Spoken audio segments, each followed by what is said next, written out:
हम आपको चाहें, आप मुझे ना चाहो, ये कोई और बात है।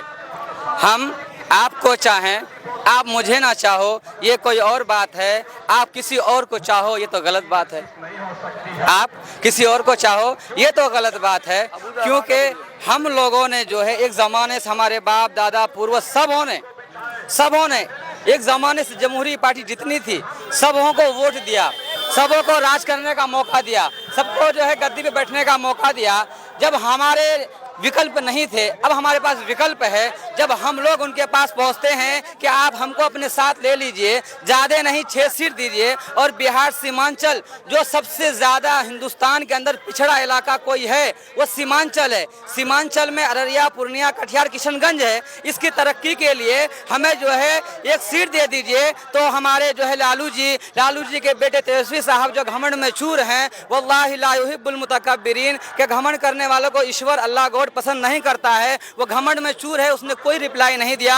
यहाँ तक कि उसके दरवाजे पर ढोल तमाशे के साथ गया, इसलिए गया कि कल हो के ना कहे कि मुझे खबर नहीं हुई, कि मुझे ये नहीं पहना। और हमारे असदुद्दीन अवैसी साहब को जो है अभी जो है उन्होंने कल बुरा भला कहा, 2-3 दिन होता है कि वो जो है ऐसा है वैसा है। ये उनकी बौखलाहट है, ये उनकी हार ये बता रही है, उनका बेचैनी ये बता रहा है कि हमने बहुत बड़ी भूल कर दी है बिहार सीमांचल में असदुद्दीन अवैसी साहब को अपने साथ ना लेकर। क्योंकि आरजेडी और कांग्रेस पार्टी जो है, जो बड़ी पार्टी कहलाती है बिहार के अंदर, मैं लिखकर गारंटी से कहता हूं, वो मुसलमानों की वोटों की वजह से कहा जाता है। मुसलमान अगर वोट देना उसको बंद कर दिया जाए, उसका नामो निशान मिट जाएगा, उसकी हस्ती मिट जाएगी, उसका जो सपना है सीएम बनने का, वो सीएम बनने का सपना चूर हो जाएगा।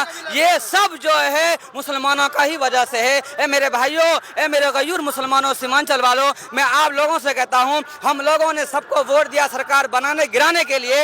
अब वोट करो अपनी हस्ती बनाने के लिए। अब वोट करो अपनी हस्ती बनाने के लिए।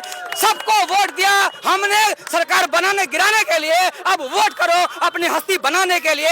हमने पतंग उड़ाया बचपन में मस्ती के लिए, अब पतंग उड़ाएंगे अपनी हस्ती के लिए इंशाअल्लाह। पतंग छाप जिंदाबाद, असदुद्दीन अवैसी साहब जिंदाबाद।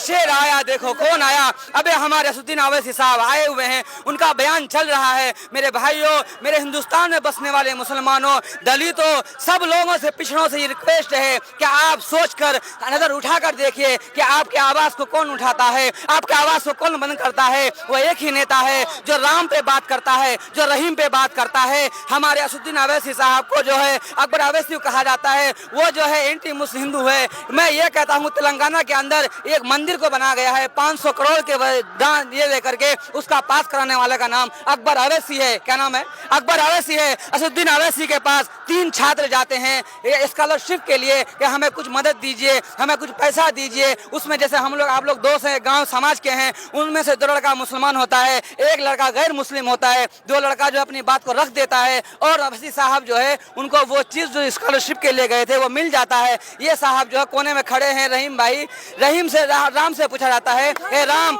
ये बताओ कि तुमको जो है क्या परेशानी, कुछ नहीं बोल रहे हो। उस लड़के ने कहा कि हम तो हिंदू हैं, क्या हमारी सपोर्ट करेंगे, आप हमारी मदद करेंगे? अवैसी साहब ने कहा हिंदू मुसलमान कुछ नहीं है, जो जरूरतमंद है, हकदार है, हम उसको हक पहुंचा, घर घर पहुंचा के रहेंगे इंशाअल्लाह। असदुद्दीन अवैसी साहब जिंदाबाद। इस बार इंशाअल्लाह सीमांचल की जनता हजर जो है गठबंधन को जो है औकात दिला के रहेगी इंशाअल्लाह, या दिला कर रहेगी इंशाअल्लाह। असद अवैसी साहब को वोट दीजिए, कामयाब कीजिए, जो हर शख्स हर जगह हमारे लिए बात करते हैं। असदुद्दीन अवैसी साहब जिंदाबाद, सीमांचल की जिंदाबाद। अस्सलाम वालेकुम।